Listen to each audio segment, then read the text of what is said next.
As a company, I mean, you've spoken about how there is global uncertainty even at this point of time. But when do you see the IT spending of major clients probably coming back to some kind of a shape? Would it be Q3, Q4, or maybe even post that? I think it will be post that, though again, I would say this quarter I have seen almost a 7% increase in revenue from non-BT side. I would also add that we are in front of large number of significant deals, but I don't know whether they will come to pass or not. But having said that, I would say that I would approach non-BT area with a similar amount of caution. Of course, it's patchy. For example, US is not going to, we are not seeing that much of growth. On the other hand, we are seeing fair amount of growth in Asia and Middle East. Especially Middle East is showing a fair amount of new opportunities, and I do think that area looks very positive going forward. All right.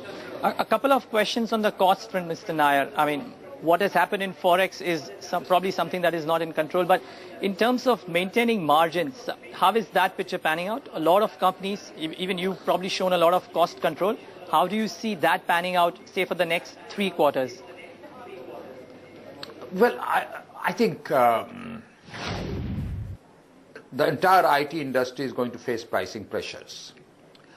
We will have to work harder, we will have to work smarter, we will have to improve the way we do our engineering, we will have to increase the reuse in a much greater fashion, and I think we will have to achieve greater efficiencies in terms of costs.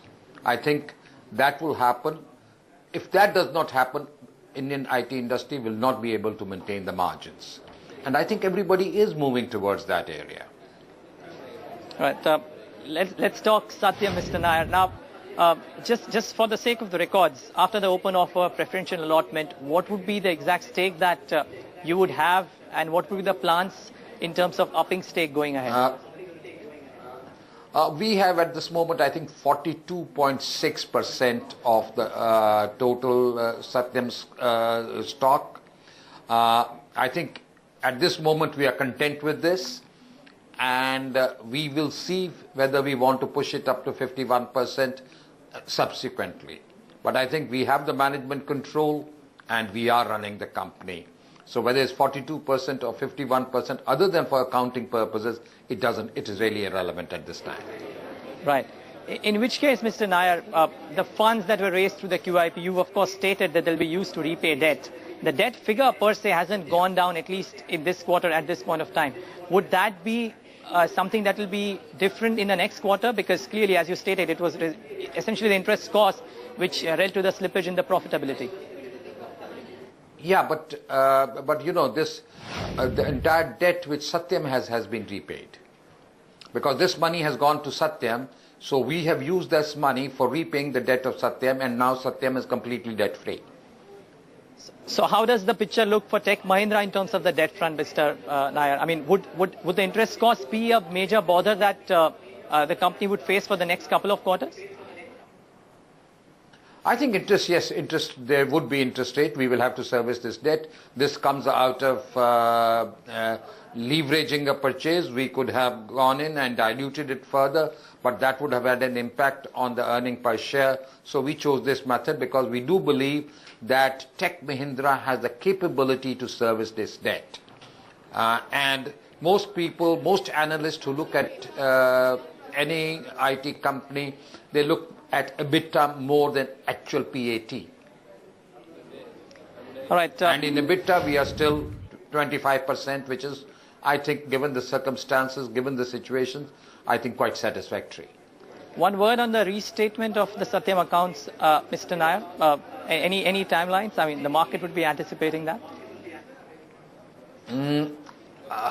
Don't hold me to it, Neeraj, but I think by the end of this year, we should be able to restate that. I won't hold on to you, that for sure. I'll quiz you at the end of the year, Mr. Nayar. One question, Mr. Nayar, and this is coming to me from the research team. I mean, close to 1,400 odd crore rupees from Metas routed through Satyam. How do you plan to handle that? Listen, I mean, I hear large number of numbers. You are saying 1400 crores, and I heard a figure of 400 crores. In either case, we are not aware of it. There is a forensic audit which is being done, which is trying to untangle the myriads of financial transactions which took place, the money which has come in and the money which has gone out. And it was entirely moving within the family or family-held companies. So we really don't know what will come out in the wash. Fair enough. Fair enough, Mr. Nayar. We really appreciate you joining us this quarter on ET Now, and all the best for the future going ahead. That was, of course, Vineet Nayar from Tech Mahindra, speaking exclusively to ET Now and giving us details about the results and more. Good times. I need to take a break and come back and talk more about the trade today and other important highlights.